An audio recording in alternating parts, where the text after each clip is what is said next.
আসসালামু আলাইকুম। এখন দেখবেন সংবাদ শিরোনাম। শেখ হাসিনার ফাঁসির রায়ের মধ্য দিয়ে ন্যায় বিচার প্রতিষ্ঠা হল বিএনপির আনুষ্ঠানিক প্রতিক্রিয়া। ফ্যাসিবাদ বিরোধী দলগুলোর সন্তোষ প্রকাশ। জুলাই গণহত্যার রায়কে ঐতিহাসিক বলছে সরকার। শেখ হাসিনাকে ফেরাতে নতুন করে কূটনৈতিক উদ্যোগ, দিল্লিকে চিঠি দেবে ঢাকা।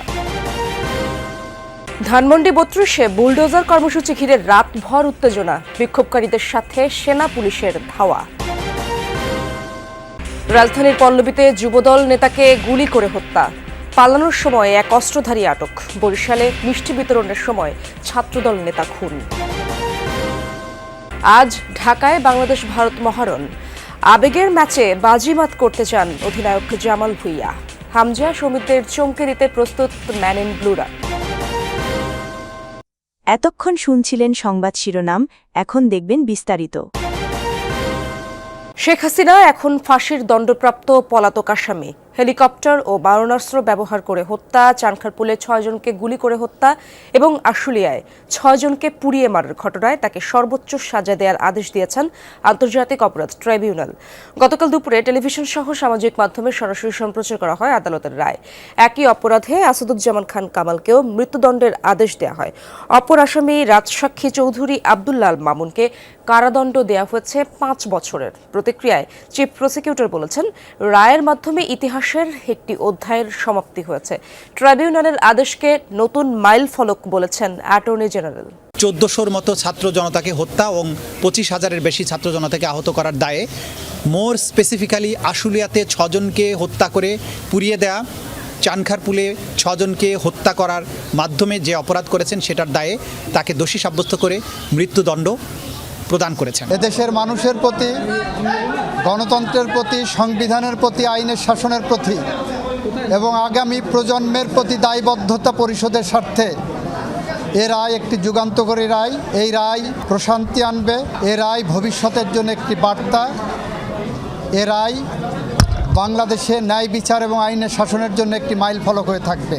শেখ হাসিনার রায়ের মধ্য দিয়ে দীর্ঘ ১৬ বছরের গুম, খুন ও বিচার বহির্ভূত হত্যার শিকার এবং ২৪-এর গণঅভ্যুত্থানের রাষ্ট্রীয় সন্ত্রাসের শিকার সহস্রাধিক শহীদের আত্মার শান্তি পাবে বলে মন্তব্য করেছেন বিএনপি মহাসচিব মির্জা ফখরুল ইসলাম আলমগীর। বলেন, আহত, নিহত ও গুমের শিকার পরিবার পরিজনদের ক্ষোভ কিছুটা হলেও প্রশমিত হবে। সোমবার রাতে স্থায়ী কমিটির বৈঠক শেষে এসব কথা বলেন। সাবেক প্রধানমন্ত্রী শেখ হাসিনার রায়ের সার্বিক বিষয় পর্যালোচনা ও প্রতিক্রিয়া জানাতে গুলশানে বিএনপি চেয়ারপারসনের কার্যালয়ে স্থায়ী কমিটির বৈঠক হয়। বৈঠকে ভার্চুয়ালি যোগ দিয়ে সভাপতিত্ব করেন দলের ভারপ্রাপ্ত চেয়ারম্যান তারেক রহমান। বৈঠক শেষে বিএনপি মহাসচিব মির্জা ফখরুল ইসলাম আলমগীর জানান, ট্রাইব্যুনালে বিচার প্রক্রিয়ার মধ্য দিয়ে আন্তর্জাতিক মানদণ্ড বজায় রেখে শেখ হাসিনা ও তার দোসরদের বিরুদ্ধে রায় ঘোষণা হয়েছে। এর মধ্য দিয়ে ন্যায় বিচার প্রতিষ্ঠা হলো। মানবতা বিরোধী অপরাধের দায়ে সাবেক প্রধানমন্ত্রী শেখ হাসিনা এবং সাবেক স্বরাষ্ট্রমন্ত্রী আসাদুজ্জামান খান কামালের মৃত্যুদণ্ড জবাবদিহিতার উজ্জ্বল দৃষ্টান্ত স্থাপন করেছে। বিবৃতিতে জানিয়েছেন ডক্টর মোহাম্মদ ইউনূস। সোমবার রাতে দেয়া বিবৃতিতে তিনি আরও বলেন, এই রায়ের ফলে আন্তর্জাতিকভাবে বাংলাদেশের অবস্থান দৃঢ় হয়েছে। প্রমাণ হয়েছে কেউই আইনের ঊর্ধ্বে নয়। রায়ের ফলে জুলাই ও আগস্টের গণ আন্দোলনে ক্ষতিগ্রস্ত হাজারো মানুষ তাদের বিচার পেয়েছে। জনগণের আস্থার একটি ধাপ পূরণ হয়েছে বলেও মনে করেন তিনি। এছাড়াও বাংলাদেশ আগামীর চ্যালেঞ্জগুলো সাহসের সাথে মোকাবেলা করা হবে বলে জানানো হয় বিবৃতিতে। ধানমন্ডি ৩২ নম্বরে বঙ্গবন্ধুর বাড়ি ধুলোয় মিশিয়ে খেলার মাঠ বানাতে ছাত্র জনতার বুলডোজার কর্মসূচি নিয়ে দিনভর চলা উত্তেজনা গড়িয়েছে রাত পর্যন্ত। এক্সকাভেটর নিয়ে ভেতরে প্রবেশের চেষ্টা করলে লাঠি পেটা করেন আইনশৃঙ্খলা বাহিনী। ধাওয়া পাল্টা ধাওয়ার ঘটনা, পুলিশ সদস্য সহ আহত হন বেশ কয়েকজন বিক্ষোভকারী। ২০-এর গণ অভ্যুত্থানের পর ভেঙে ফেলা ধানমন্ডি ৩২-এর বাড়িটি ধুলোয় মিশিয়ে দেওয়ার ঘোষণায় সোমবার সকাল থেকেই তৎপর হয়ে ওঠে আইন শৃঙ্খলা বাহিনী। পাশাপাশি দুটি ভবন যেন কঙ্কাল হয়ে দাঁড়িয়ে আছে। সেখানেই খেলার মাঠ বানাতে বুলডোজার কর্মসূচি দেয় ঢাকা কলেজের শিক্ষার্থীরা। দুপুর ১২টার দিকে দুটি এক্সকাভেটর নিয়ে ৩২ নম্বর সড়কের সামনে আসে ছাত্র জনতা। তাতে যোগ দেয় আশেপাশের বিভিন্ন প্রতিষ্ঠানের শিক্ষার্থীও। শেখ হাসিনা কোনো আস্থা নাই দেখ, এ বাংলাদেশে রাখতে দেব না। আমরা ৩২ মরিচ ঘুরিয়ে দিব। তারা ককটেল বিস্ফোরণ ছাড়া দেশের ভিতরে বিভিন্ন বিশৃঙ্খলা সৃষ্টি করতেছে।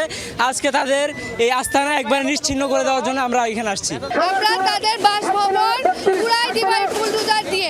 তাদের বাধা দেয় আইন শৃঙ্খলা রক্ষাকারী বাহিনী। পুলিশের এপিসি দিয়ে সড়কের প্রবেশমুখ আটকে দেয়া হয় 3 স্তরের বেষ্টনী। ঘণ্টাখানেকের চেষ্টায় তা ভেঙে ভেতরে প্রবেশ করে বিক্ষুব্ধরা। এক পর্যায়ে একটি এক্সকাভেটর নেওয়া হয় সড়কের মুখে।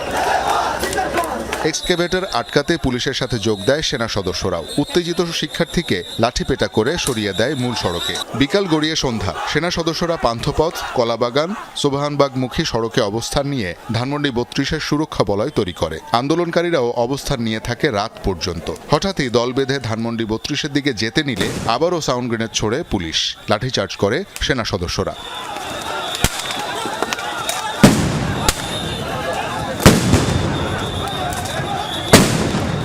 পরে ছত্রভঙ্গ আন্দোলনকারীদের পিছনে হটিয়ে কলাবাগান পার করে দেয় পুলিশ।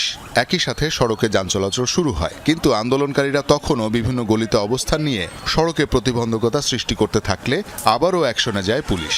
গভীর হলেও অবস্থানে অনড় বিক্ষোভকারীরা। থেমে থেমে ধাওয়া পাল্টা ধাওয়া চলে বিক্ষোভকারী আইনশৃঙ্খলা বাহিনীর মধ্যে। ত্রয়োদশ জাতীয় নির্বাচনের প্রস্তুতি জোরদার করে গণসংযোগ করছে বিএনপির নেতাকর্মীরা। এর মধ্যেই 237টি আসনে সম্ভাব্য প্রার্থী ঘোষণা করেছে দল।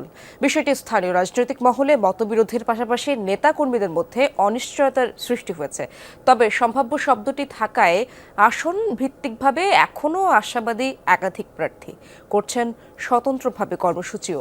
তবে সম্ভাব্য শব্দটি আঞ্চলিক ও কেন্দ্রীয় পর্যায়ে কৌশলী বার্তা হিসেবে দেখা হচ্ছে। এটাকেই ধরে নিতে হবে যে আমাদের সবচেয়ে অ্যাপ্রোপ্রিয়েট প্রার্থী তালিকা। এর মধ্যেও কিন্তু পরিবর্তন হতে পারে।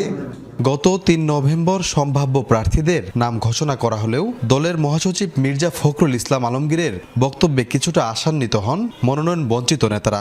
দেশের বিভিন্ন স্থানে আন্দোলন সংগ্রাম সংঘাত হলেও জামালপুরে মনোনয়ন বঞ্চিতরা স্বতন্ত্রভাবে গণসংযোগ, পথসভা ও প্রচারণা চালাচ্ছেন। জেলার 5টি আসনের 3টিতেই বিএনপির রাজনৈতিক চিত্র এখন এমন। বঞ্চিতরা মনে করছেন যোগ্যতা বিবেচনায় অন্তর্ভুক্ত হবে চূড়ান্ত প্রার্থীর তালিকায়। এবারে জামালপুর 1 আসন থেকে এম রশিদুজ্জামান মিল্লাত, জামালপুর 2 থেকে সুলতান মাহমুদ বাবু, জামালপুর 3-এ মোস্তাফিজুর রহমান বাবুল, জামালপুর 4-এ ফরিদুল কবির তালুকদার শামীম ও জামালপুর 5 থেকে শাহ মোহাম্মদ ওয়ারিস আলী মামুন দলীয় মনোনয়ন পেয়েছেন।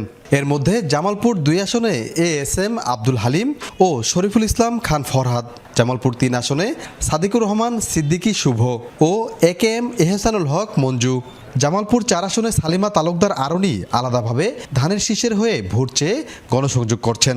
দলের এই সিদ্ধান্ত পরিবর্তন না হওয়ার আশাবাদী মনোনীতরা। ঐক্যের সাথে ধানের শীষের জয় আনতে সবার সহায়তা চান তারা।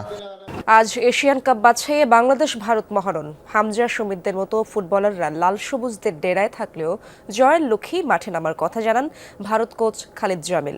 এই ম্যাচেও হামজা চৌধুরী বড় ভূমিকা রাখবে বলে মত অধিনায়ক জামাল ভুঁইয়ার। জাতীয় স্টেডিয়ামে রাত 8টায় মুখোমুখি হবে দুই দল।